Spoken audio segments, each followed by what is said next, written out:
Jadi kiri layar skrin anda menggunakan jersey berwarna putih biru berbelangkan putih. Manakala untuk pasukan RLI FC akan menggunakan baju serba purple bercorakkan pink. Kedua pasukan telah bersedia pada malam ini. Jadi mula untuk perlawanan yang kedua. Lazo League Division 2 2026 di Arena Tebing. Jadi kita lihat dan nampaknya high press RFID.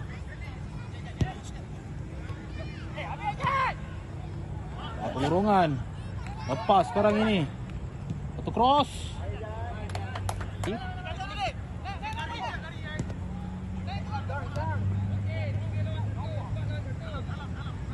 Sana Dino membola ke dalam kotak penalti. Satu cross. Dan itu dia gol pertama untuk pasukan RFID. Hasil crossing yang begitu cantik dilakukan oleh pemain ini Dino dan juga penyumbat gol iaitu Kailash.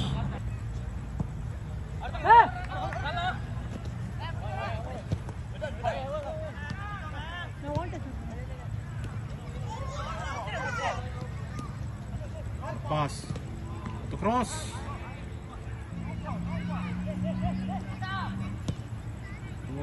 Rembakan daripada luar kotak penalti.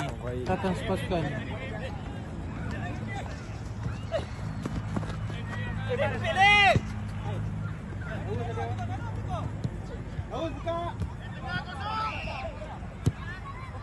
Long ball untuk cari gol poacher.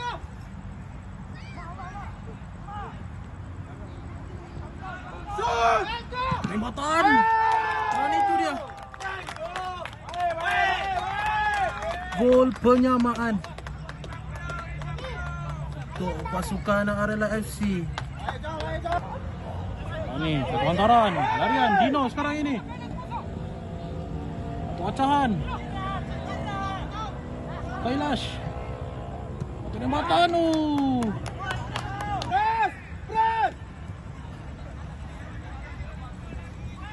Acahan lepas. Batu sekarang ini. Tidak offside sekarang ini Dino. Tembakan. Tapi dapat dipatahkan oleh pemain RLI sekarang ini. Di ujung sana melancarkan serangan. Crossing. Tembakan. Terkena palang pula percubaan beliau. Oh, kesilapan hantaran pula. Sekarang ini Dino dengan kepada batu. One shot pass di antara dua pemain. Wah, dibaca.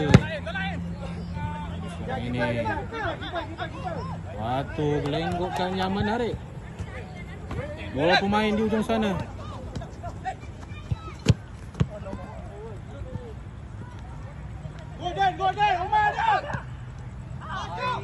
Pas. Satu pecahan. Lepas si pemain, satu try. Kiri ataupun kanan.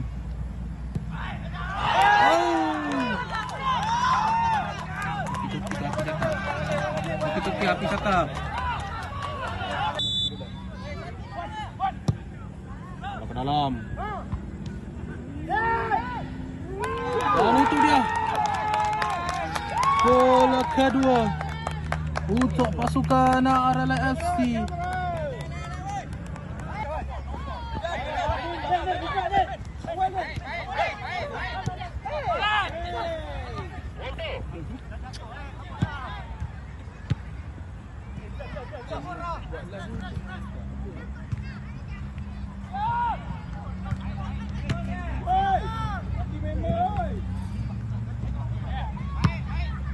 Clearance yang dilakukan oleh pertahanan pasukan RFID.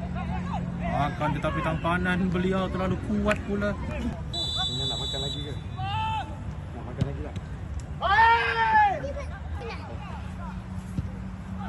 Antaran. Aduh, sayang sekali. Terlepas pula peluang RFID untuk menyamakan kedudukan. Oh, membawa cahaya mata.